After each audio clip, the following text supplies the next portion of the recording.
ended up with way less than I thought I deserved. I had to find a new place to live pretty quickly. I moved into this tiny apartment across town that was honestly depressing compared to the life Gary and I had built together. Meanwhile, Gary stayed in our place and seemed to be thriving.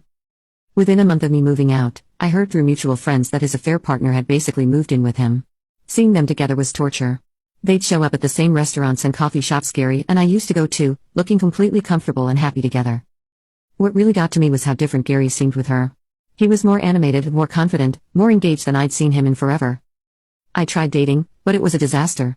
I'd either compare every guy to Gary or to my original affair partner, or I'd end up ranting about my ex-husband and how unfairly I'd been treated. Most guys could tell I was a mess and would ghost me after 1 or 2 dates. Work became awkward, too, because I'd started using company time to check Gary's social media and complain to coworkers about my situation. My productivity tanked, and I could tell my boss was getting fed up with my personal drama affecting my job performance. When I heard that Gary and his girlfriend had gotten engaged, something inside me completely snapped.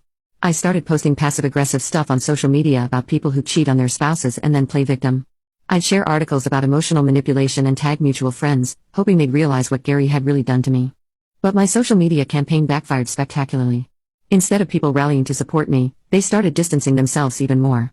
Someone screenshot my posts and apparently sent them to Gary because I got a cease and desist letter from his lawyer about harassment and defamation. That's when I realized how completely isolated I'd become. I had no real friends left. My family was tired of hearing about my drama, and I was facing potential legal action for trying to expose what Gary had done to me. Meanwhile, he was planning a wedding with someone who worshipped the ground he walked on. I tried reaching out to my original affair partner, thinking maybe we could reconnect now that we were both in different places in our lives. But when I found his contact information and sent him a message, he never responded. Later, I found out through social media that he and his wife had just had their second kid and looked blissfully happy. So there I was, divorced, alone, struggling financially, and watching both of them